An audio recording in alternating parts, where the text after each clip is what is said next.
running short of cash, need some extra income, would some rare and precious jewels help out? But what if everybody else and their cousin are after them as well? Just in time for episode 27 of Pop Art, the podcast where my guest chooses a movie from popular culture and I'll select a film from the more art classic side of cinema with a connection to it. I am your hope for the best, expect the worst host, Howard Casner. For my listeners, please like, follow, or comment. I'm especially looking for more reviews on iTunes, and I'd love to know what you think. Today, my guest is writer, director, producer Drew Hall, who has chosen Guy Ritchie's British crime farce Snatch, while I have chosen the Mel Brooks film nobody has seen or heard of, The 12 Chairs, both with a disparate group of characters trying to locate some jewels. To begin, Drew, why don't you tell us something about yourself? Sure. I started out in the film industry as a documentary director of photography. So I shot a lot of doco work for a period of time. Because of that, I was also fascinated by editing and that part of the process. It goes full circle into why I chose Snatch. To set it up, I was a doco guy shooting a lot of content, and then I was editing my own content. As my career progressed, I took on advertising, bounced around in that space, and then eventually somehow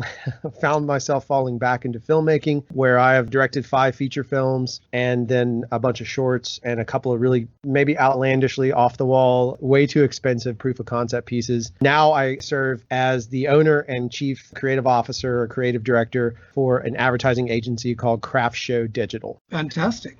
Well, with that, let's get to your selection, Snatch. First, some information about the film. Snatch was released in 2000. It was written and directed by Guy Ritchie. It stars Jason Statham, Stephen Graham, Brad Pitt, Alan Ford, Robbie G., Lenny James, Aide, Dennis Farina, I'll get this one wrong, Rade Zerbedzija, Vinnie Jones, Adam Fogarty, Mike Reed, and Benicio del Toro. The basic story revolves around 2 intertwining plot lines. While a small-time boxing promoter finds himself unfortunately under the thumb of a crime boss who takes pleasure in torturing and killing those who don't pay what they owe him, another group of people are trying to take possession of a large diamond worth more than a small fortune. Why did you choose this film? There's a few reasons. One, it may or may not age super well, but despite that, it had a lasting impact on me. I mentioned earlier I was a director of photography, shooting doco style stuff, and an editor. One thing that stands out about Snatch is, to me, the visual composition of the film. The way Guy Ritchie, he had done Lock, Stock, and that's stylized, but Snatch is ratcheting up a notch. The editing is so stylized, the cinematography is stylized, every aspect of it, even the dialogue just fit this world so well.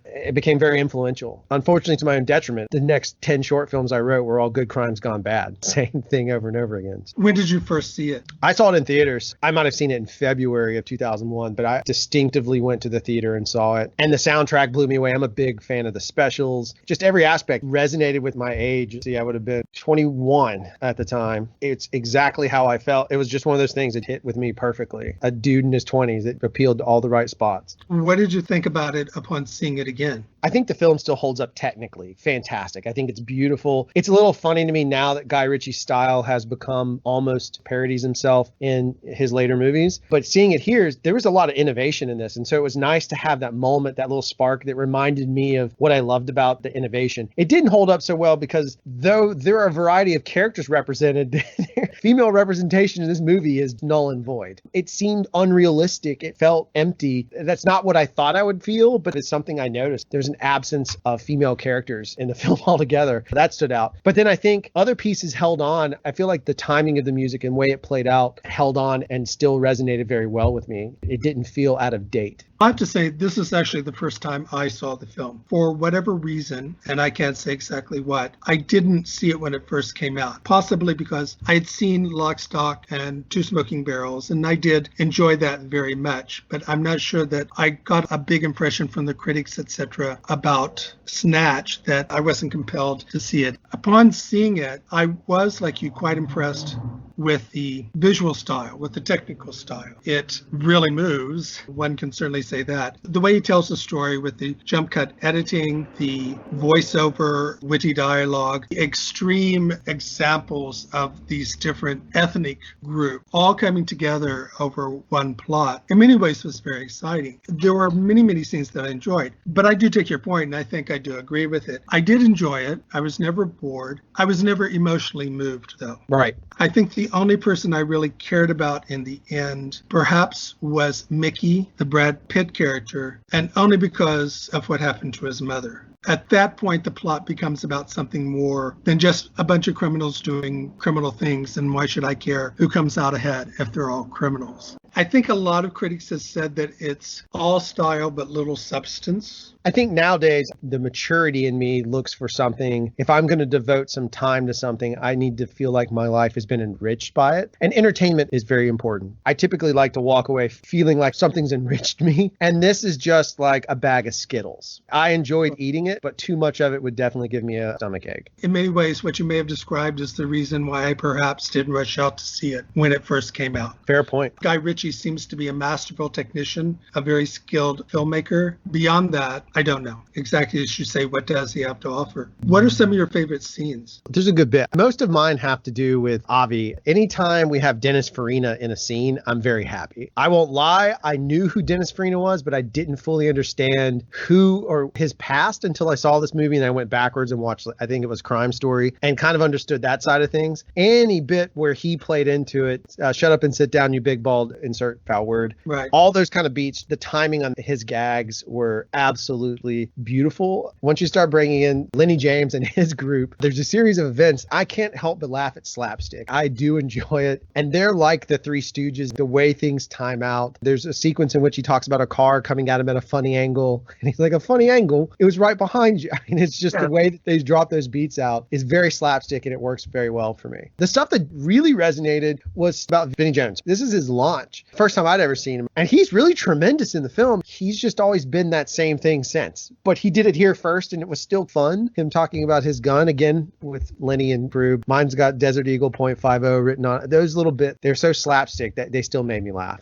I should insert here that I actually met Dennis Farina. Oh, lucky. It's not that impressive a story. I lived in Chicago for 20 years, and that's where Dennis Farina got his start. He was one of the major stage actors in Chicago at the time. I was at a theater sitting in the lobby, and I can't say I remember why, but two of us were sitting at a table, and he was in a play. He came out to the lobby because he wasn't on stage at the time. He talked about mainly with the other person. I had no idea what to ask or say to him. And unfortunately, I don't really remember anything that he said. It's an interesting thing, and this ties back into the second film as well. There were individuals that I didn't appreciate maybe when I was younger, that now I've gone back to their library of work and found little moments and watched their performances, maybe after having directed a few times and understand a slice of the actor's process. I'll never get where they are. Being able to view that and watching those performances mean a lot more to me. Knowing that they probably, quote, phoned some of these bits in, because they just have that level of skill is just something that makes me very happy.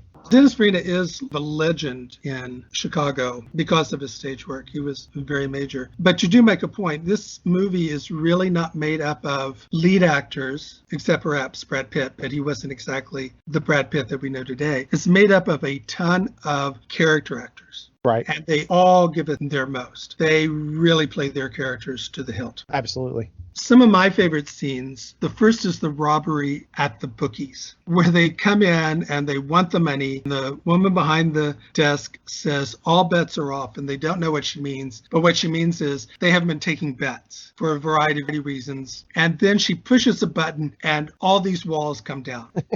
It's great.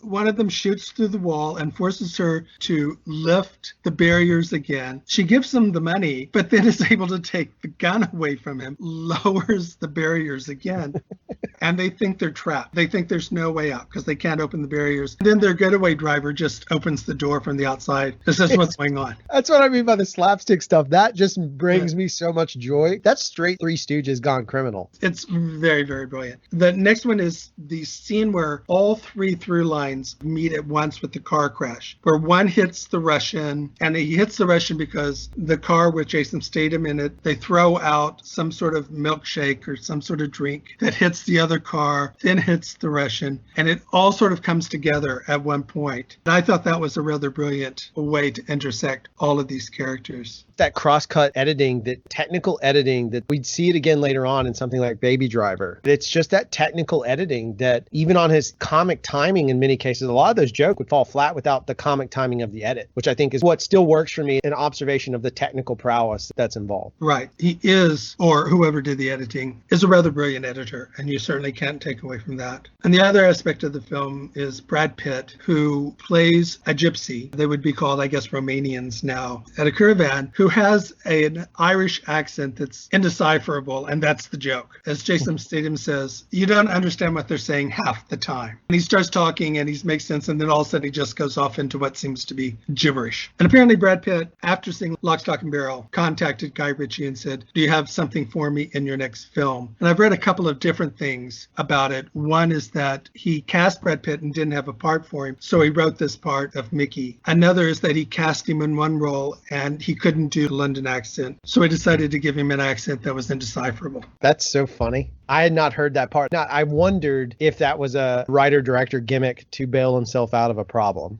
And it may have been. You hear these things, you're never quite sure which one is true. Maybe both are true.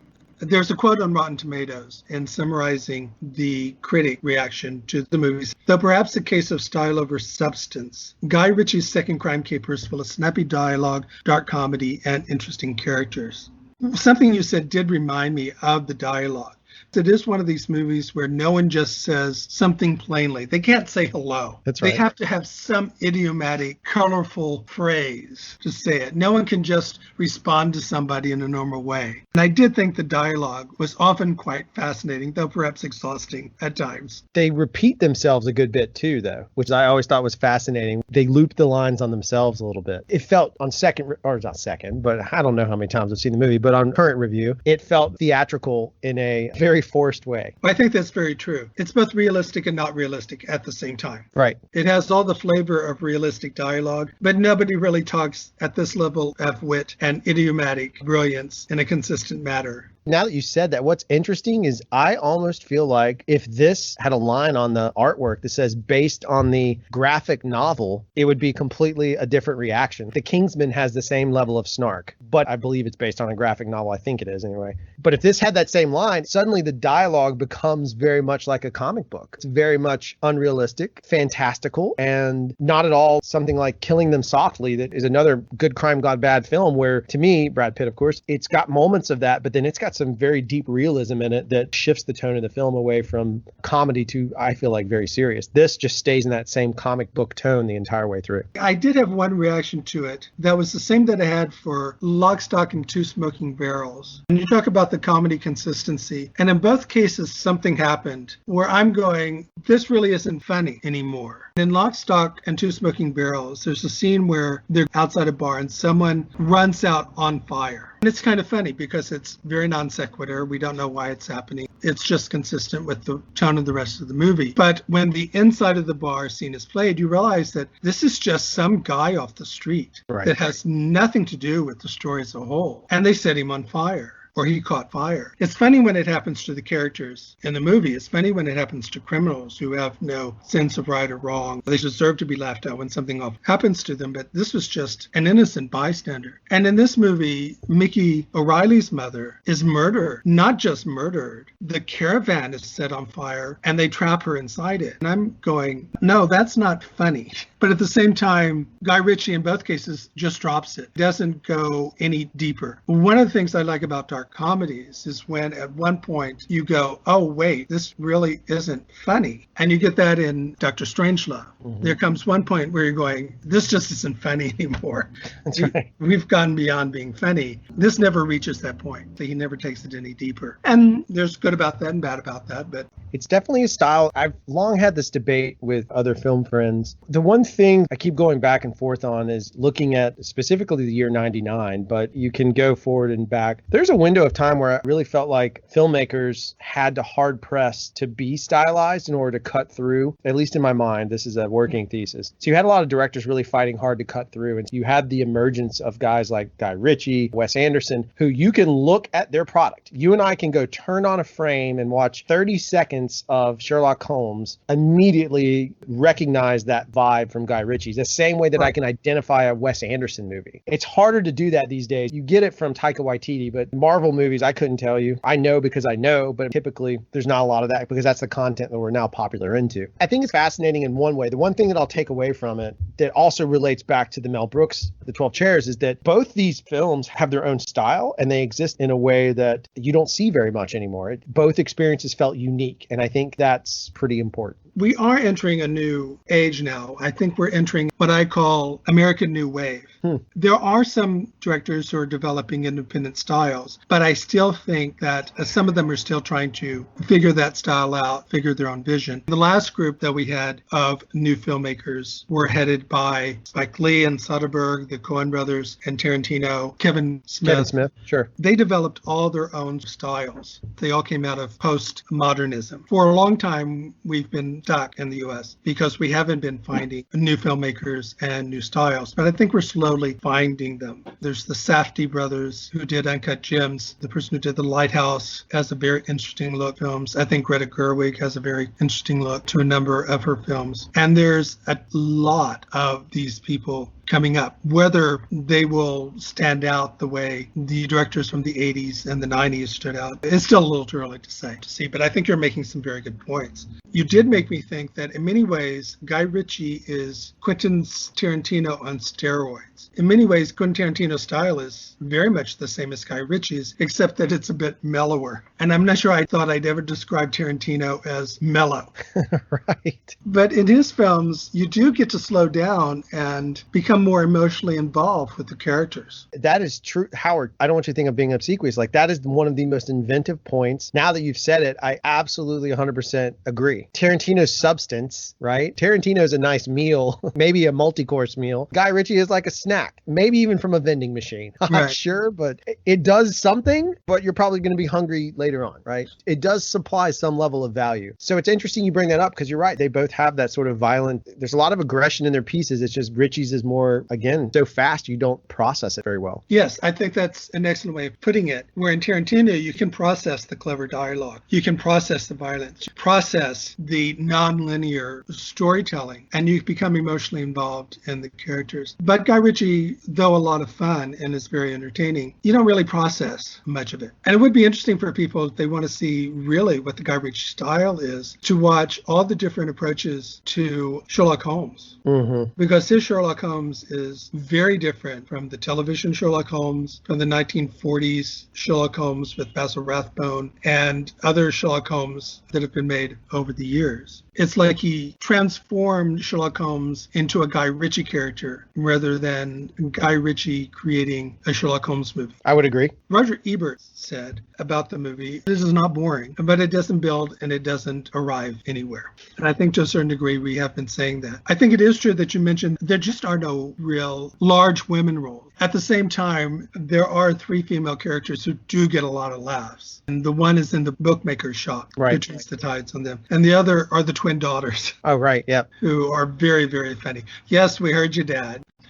I'm getting the feeling that you like Guy Ritchie, but you're not exactly a big Guy Ritchie fan. Have you seen many of his other films? Yeah. Certainly after Snatch, I watched a majority of his work. It's teetered off. I think I watched the first Sherlock Holmes, and I may have not watched anything hardly since. I tried to watch The Gentleman. It just wasn't for me. I just pulled up his list. I saw Snatch. I did not care for Swept Away. I did not like Revolver. Rock and Roller wasn't for me. I like Sherlock Holmes, and I think that's the end of it. I did not see anything between Snatch, and of course, I only just now saw Snatch, so I guess anything between Lock, Stock, and Two Smoking Barrels and Sherlock Holmes. I certainly didn't see Swept Away. Not only did it get bad reviews, but I'd been burned enough with Madonna's lack of acting talent to want to see that movie. Right. And then the other two, yes, did not get very good reviews. I do have to say I rather enjoyed both Sherlock Holmes films. Once you get over the idea that it is a Guy Ritchie film and it's made the way Guy Ritchie makes movies, it certainly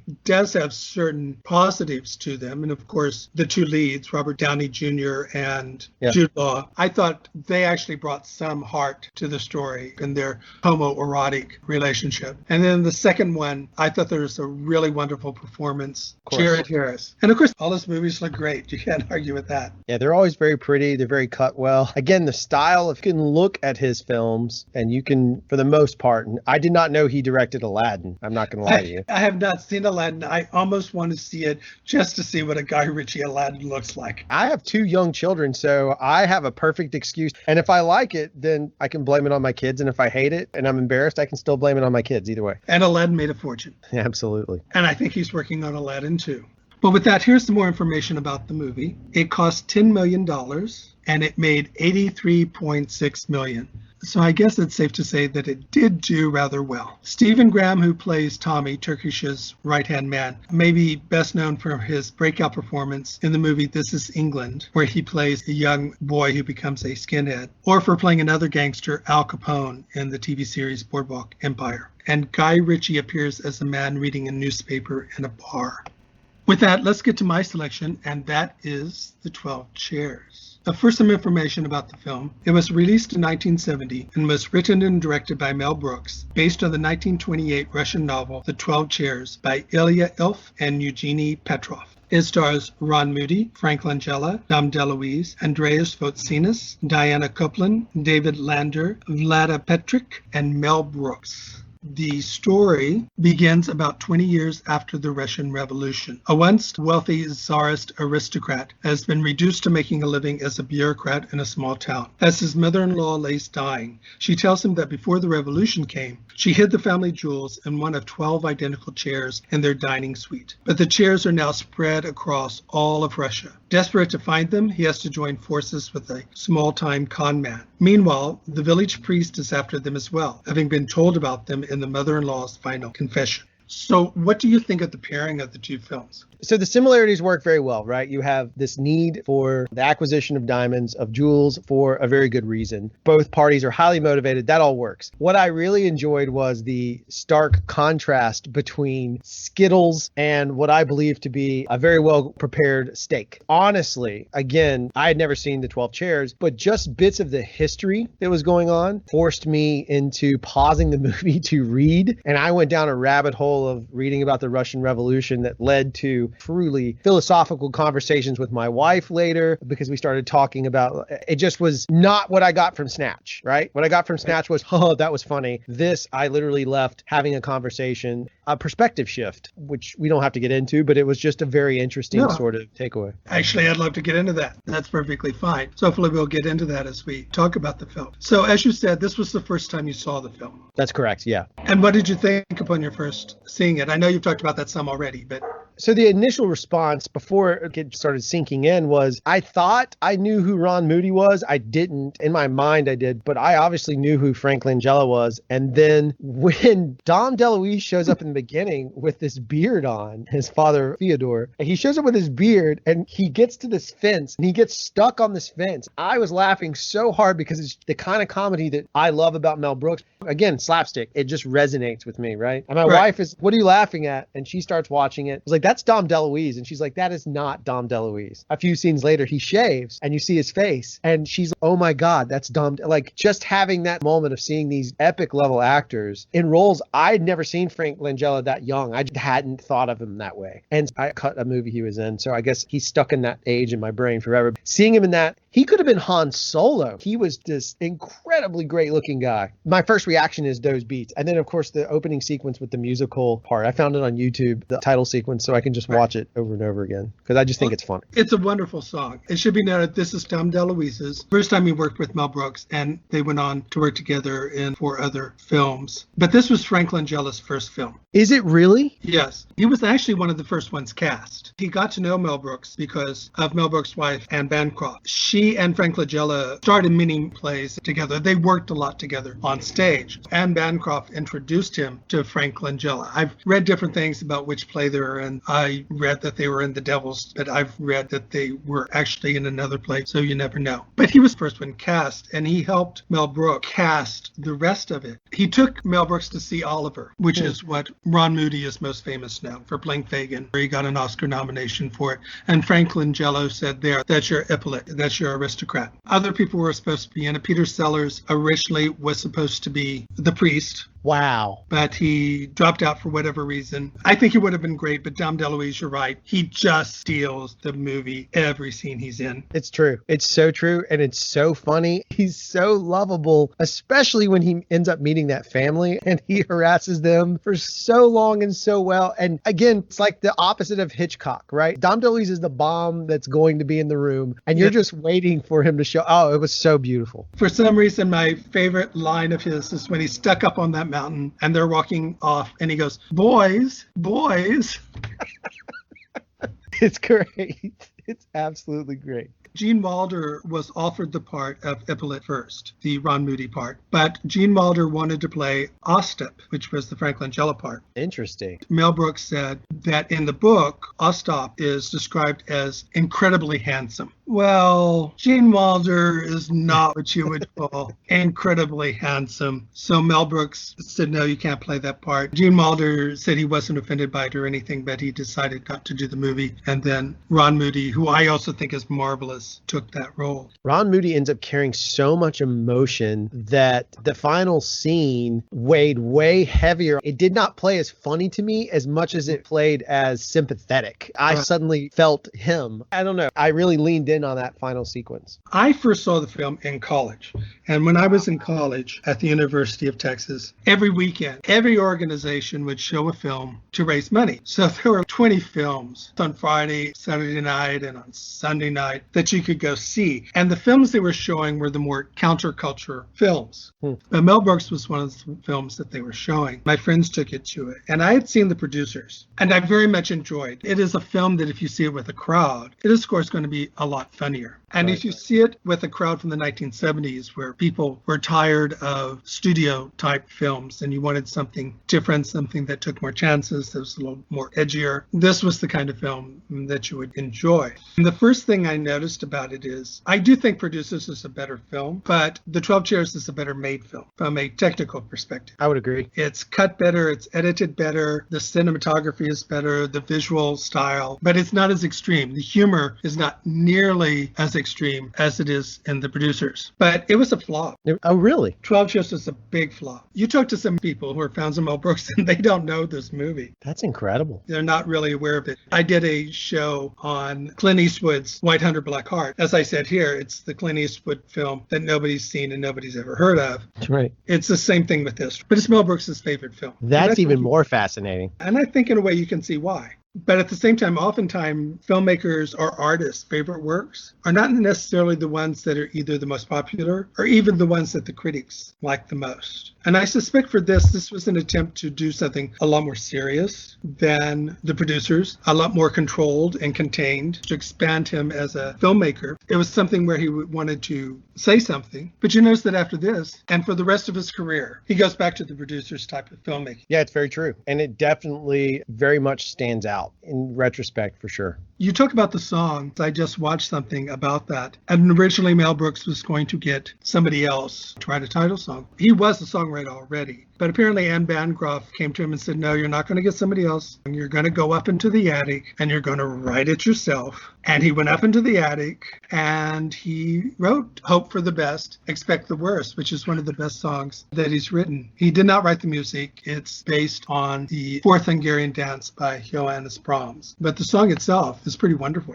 Oh, it's fantastic. The title says it all. Hope for the best, expect the worst. All right. What are some of your favorite scenes from the movie? There's a good bit. Like we said, anything with Dom DeLuise just makes me very happy. Specifically, the mountaintop gag, that whole sequence of events where he climbs up the mountain and he's bragging about how God gave him the ability to climb up there because there's no way he could have made it up there. And then it's revealed that there's no way for him to get down either. Yeah. It's absolutely great. I also love that when he's digging through the chair, you have this moment with Frank Langella and Ron Moody. But as they're sitting there, you have this fluff falling down and he reaches out as if it's raining. But my all-time favorite, next to the fence made me laugh. I don't know why, it just hit me right. My favorite bit is the buildup of they're in the boat on the theater and they're digging through and they find one of the chairs. There's one chair left. They get caught and Ron Moody has to go on stage and he's like, "Sir, I've been to the theater." At which point they push him out on the stage as he walks by, and it's straight slapstick. It's just so human. He walks by, he turns and looks, you see his eyes get big, and he doesn't stop. He just walks off the stage. Cut to Frank Langella in a rowboat. I laughed so hard for that sequence. It made me very happy. That's a very funny scene because when he goes on stage, the way he walks on, you think he's going to pull it off. Yep, absolutely. And no, he just keeps going. One of my favorite, speaking of Dom DeLuise, is near the end when he's praying on the ground and saying, "God, why are you doing this to me? I need your help. I thought this is what you wanted. Show me the way. Tell me what you want me to do."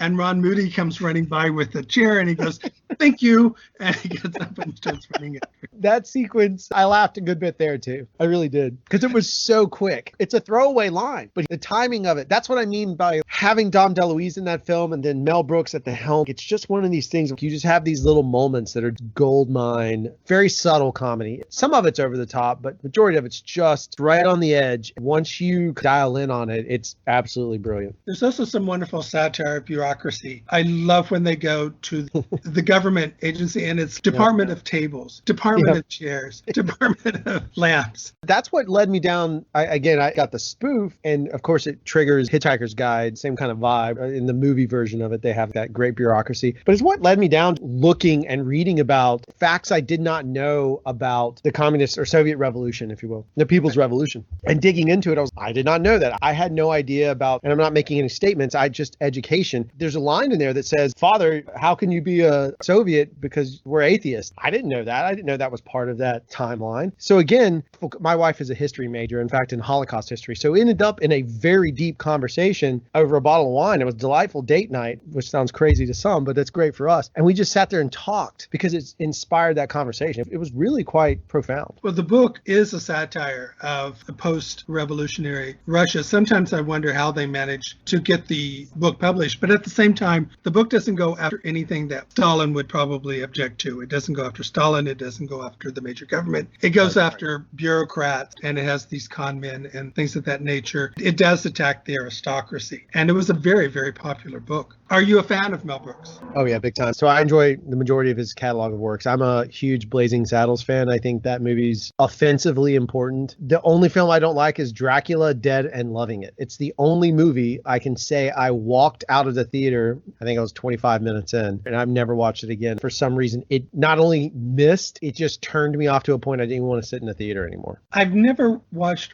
all of Dracula, Dead and Loving It, and it doesn't show up much, so I really haven't had much of a chance. I have seen most of his films. I'm much more of a fan of his earlier films, The Producers, The 12 Chairs, Young Frankenstein, and Blazing Saddles. After this, I think of his films as having some really nice moments and some really funny moments. The History of the World, Part 1, as individual scenes that are very, very funny, but overall, it doesn't do a lot for me, neither does Spaceballs and films like that. What I often describe it as, Woody Allen and Mel Brooks are sort of the same direction. They were satirists, they were comics, they made fun of things, movies. And then Woody Allen realized, I can't keep doing that. If I'm going to be an artist, if I'm going to grow as a filmmaker, I can't keep doing satires. Right. So after doing Annie Hall, he took a major chance and did Interiors, a Bergman-esque drama, which is okay. It's not great, but it has some marvelous things to it. It's not as bad as some people might say. But if he hadn't have made that film, if he hadn't have said, I'm going to make this film, it doesn't matter whether it succeeds or not, I need to make it, I'm not sure he would ever been able to do things like Manhattan, Hannah and her sisters, Deconstructing Harry, Crimes and Misdemeanors. But basically, Mel Brooks continued making the same movie. He made The History of the World Part 1, which was a satire of those periods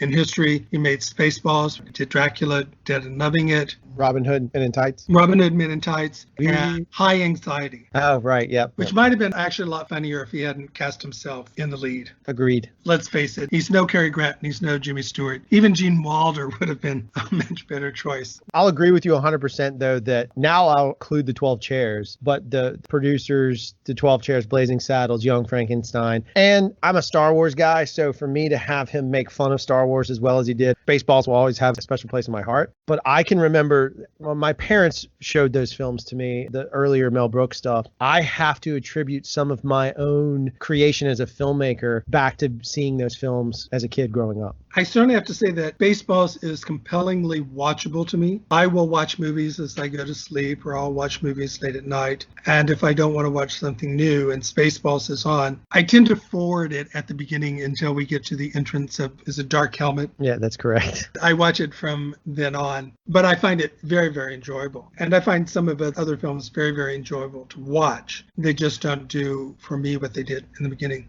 And as a small note of trivia when it comes to Spaceballs, the story is both based on Star Wars and on the romantic comedy It Happened One Night with Clark Gable and Claudette Colbert, where Claudette Colbert plays an heiress who decides on the altar that she doesn't want to marry this man she's about to marry and runs off, takes up with this scruffy newspaper reporter. I had no idea. I think that's almost the most brilliant part of the Spaceballs. Where did Mel Brooks get the idea? I'm going to do a satire of Star Wars, but I'm going to use the basic plot of It Happened One Night.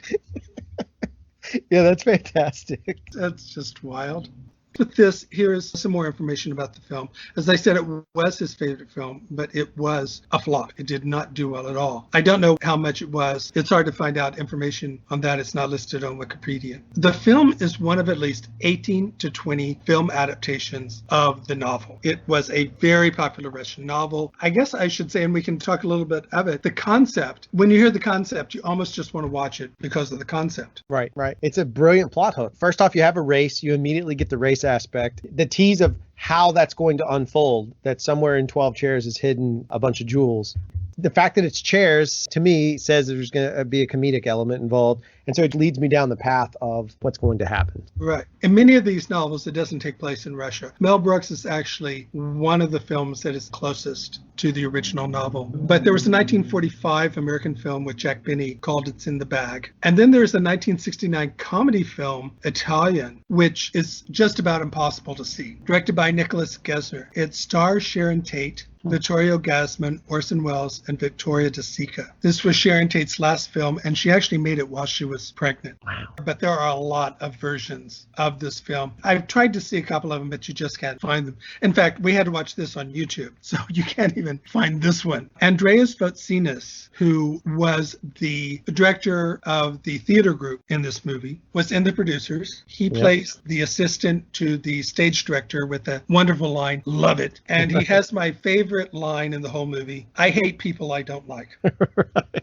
There is one major difference between the book and the movie. In the book, Ippolit, the Ron Moody character, just before they find the last chair, he kills Ostap. He cuts his throat with a razor. Wow. And, of course, Mel Brooks didn't use this ending. I couldn't imagine it ever working in this film. However, the character proved so popular that the authors brought him back for more comedic adventures in the novel's sequel, The Golden Calf, in 1931. So even though they killed him off, they had a moneymaker. It's sort of like Sherlock Holmes with Arthur Conan Doyle. He kills him off. The audience isn't having it, so he brings him back. With that, is there anything else you might want to say about this film or about Snatch or about both films? Aside from the shameless plug, I would just encourage people while you can find it. And I think I just searched the 12 Chairs. I'm not saying pirate anything, but the only way you can watch it's on YouTube. I would encourage you to go view it. It was well worth the experience. If nothing else comes from this conversation, at least just enjoy this movie because it was very solid. In terms of the Snatch side, I think if you go back and watch Snatch, if you're a technician and you want to see what I believe to be very well-crafted filmmaking, I do think Snatch has its place. It's certainly Guy Ritchie's style, leading into the idea of defining style. If you're an aspiring filmmaker, don't just make the same movie, make your own. Exactly. I mean, it is true. Often when you start out, you do imitate others, but at some point and very quickly, you have to start being your own person. That's right. Well, with that, let's start closing out. And I asked you to choose a film or two to go with your choice that might interest our audience. I got two films to back to back. One, I'm going to go throw it in there because I feel like it is another stylized director it has this vibe of later Mel Brooks to a certain extent, and it is highly stylized, not quite like Guy Ritchie, but I mentioned it when you and I spoke earlier, which would be, as bizarre as it sounds, Army of Darkness. I feel like it is a hybrid between these two. There's no heist, but it is what it is. And it is one of those movies that just exists. It's another vending machine delight, and I quite enjoy that movie. The other one I would throw in the mix would be another, I think, lesser known movie, but again, pulling off of stuff that mattered to me because I think it's defining and certainly fresh in my brain. There's a film called Grosse Pointe Blank with John Cusack. Right. That is a very simple movie that has, I think, a great development of character in it. It's just about a hitman who goes back to his high school reunion. It's not what modern films are. Nowadays, we would have blown this way out of proportion and the violence would have been way over the top. This is a little more subdued and, again, has a fantastic soundtrack all the way through the film that's just perfect for the picture it is. When you were talking about Army of Darkness and you're saying that it just is, another way of phrasing that I often use is it's a movie that doesn't do anything but does it very, very well. That's exactly it. This is a great quote. For me, I have three, but I will start with the two greatest heist films because there's no way when talking about jewels and jewel robbery that I can ever ignore these films. The first is Rafifi. It's the 1955 French film directed by Jules Dassin while he was exiled from the U.S. over the blacklist. And it's often considered the father of all heist films. In it, a group of criminals rob a jewelry store, but it's highlighted by an almost 30-minute sequence of the heist itself where there is absolutely no sound. Then The Asphalt Jungle came before it in 1950, directed by John Huston, which is also about a group of criminals who gathered together to steal some jewels from a safe. And these are the two, in many ways, films that started the heist film. There were heist films before it, but these were the two that set the standard for the genre and everything that came afterwards. But finally, I'll also recommend a lesser-known film, and I haven't seen it since it came out, so I can only say that I enjoyed it at the time, and it's called The Hot Rock. It's a 1972 film directed by Peter Yates. It stars Robert Redford, George Segal, Zero Mostel, Ron Liebman, a bunch of other familiar character actors from the time, and it's about a group of criminals who are going to steal a jewel from a museum. And of course, things go a little askew, as they say. But it also has an ending that was one of the first times I ever saw an ending like this in a film. It's not the first one because the Steve McQueen movie, The Thomas Crown Affair, did something similar a couple of years before it. But I won't tell people what that is. So what is next? What can we be expecting from you? What should we be looking for? Yeah, the majority of my time now is spent, I do a lot of commercials and documentary type pieces for profit. I have movies out there. My favorite, my Mel Brooks 12 Chairs is a movie I made called Convergence. I think it's on Amazon Prime. It used to be on Netflix. I don't think it's up there anymore. Tell me all about that one. A detective wakes up in a hospital and things are just off the entire time. And so it's him trying to figure out why he's there, how he got there. The distributors pushed it as a horror film. It's not a horror film. I strongly advise people go into it thinking about a thriller. And the big claim to fame I had on it, we had a lot of fun at festivals when it came out, was that I put a very, I think logical, maybe too risky, but I put a very big turn in the picture at some point. Nobody expects what it is. And it works in terms of the logic of the movie. It's a lot of fun to watch people react to it. The shot that reveals that is a practical shot. That's my big thing. We had a $2 million budget, but we did this huge VFX shot that had no VFX. It was all completely done practical with lighting and really well done set deck. And it's at the 52-minute mark. It sounds exactly like the kind of existential film that I like. I'm a huge existentialist. For me, I will go through my usual litany. I'm a screenwriter and script consultant, so I have a Facebook consultation page called Howard Casner Screenplay Consultation. I have a blog called Rantings and Ravings, where I talk about issues on movies and screenwriting. I've published 2 books of short stories on Amazon, The Starving Artist and Other Stories, and The 5 Corporations and One True Religion. And I've published the second edition of my screenwriting book, More Rantings and Ravings of a Screenplay Reader. I'm also an amateur photographer, and you can find those on Instagram. The previous episode of Pop Art was with Dmitry Vorontsov, where we talked about Back to the Future and Na Jete, 2 movies about time travel. The next episode of Pop Art, Damian Riley, where we will be having a Halloween episode where we will be discussing Halloween 3 and the 5,000 Fingers of Dr. T. Both movies are about plots against children. Thank you, Drew, for being a guest on my show. Thanks for having me. It is a delight. It's fun to be a fan that gets to cross over and be on the show. Kind of a dream. Fantastic.